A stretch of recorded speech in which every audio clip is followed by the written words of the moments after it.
West Club members. Ken and I are here today to discuss the Wines in Your Fall Club shipment, which is coming out October 1st. We did move up the date from November 1st to October 1st due to harvest being later this year. We're going to talk about the Rosé, the 2020 YC AVA, and two 2019 Freedom Hill from two different clones in this vineyard site. So these are Wine Club exclusives, and we have the 777 clone and the Curry clone. Ken, did you want to talk a little bit about these wines today? Yeah, thank you. So the Rosé comes from a dedicated block. It's called the Southeast Block down at Canary Hill Vineyard. It had been for years shaded by very beautiful mature oak tree. And so that part of the vineyard was often not in the sun. It was delayed in ripening because of that. Never made it into the single vineyard as a result. But we had an epiphany one day when Seth and I were walking the vineyard. Seth, of course, is the manager of Canary Hill. And it was his idea to find a better and higher utility of that fruit, and that was to make rosé. And it's absolutely stunning for it because it ends up having a lot of hang time.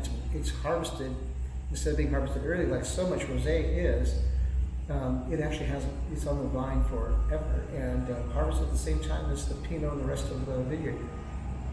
So it has a lot of complexity, a lot of dimension to it. It's just perfect, for that use.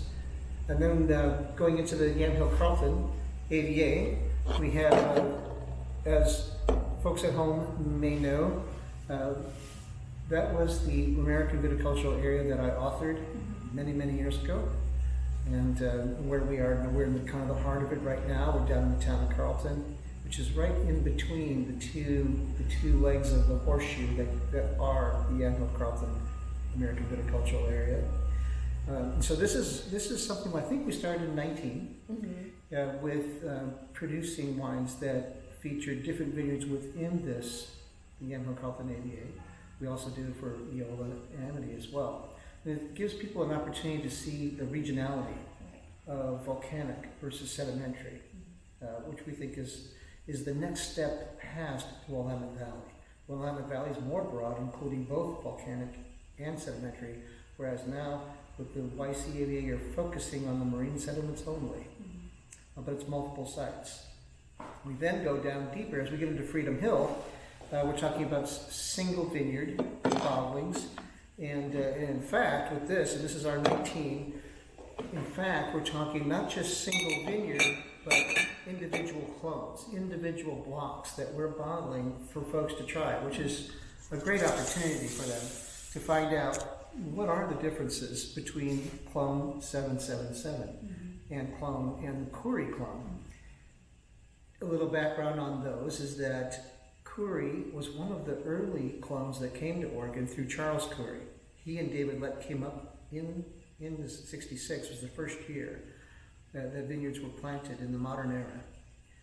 And Charles kind of bootlegged the clone of Curry into the state. There's still some mystery as to what it was. We know it's from Switzerland. We don't know exactly, though, other than that, where exactly it came from. There's a lot of rumors involved. We do know that it was in his boots all the way across the Atlantic. That's about all we know of its history. And it managed to be planted here, and it exists in several places. It's being brought back a bit now. And this was planted more recently now at Freedom Hill. And it really has an interesting aromatic display. Some people call it a hint of corruption. It's a good thing, kind of funky, but good funky. Whereas 777 would be the one of the modern clones from Dijon, from the University of Dijon's experimental station, where Raymond Bernard, who was the director of that, shared what he felt were the best clones for Oregon with us. And that came in the 80s, along with 667, 113, 114, and 115. It is, the 777 is one of the more successful clones, I think. It's a very good regular producer of fruit. The wines are dimensional, intense, early to ripen. in the end, it may be the kind of workhorse of all of those clones. Wonderful. Well, we hope you enjoy these wines, and Joylyn here and Ken Wright, and just let us know if you have any questions about these wines, and we're excited to try them with you. Thanks.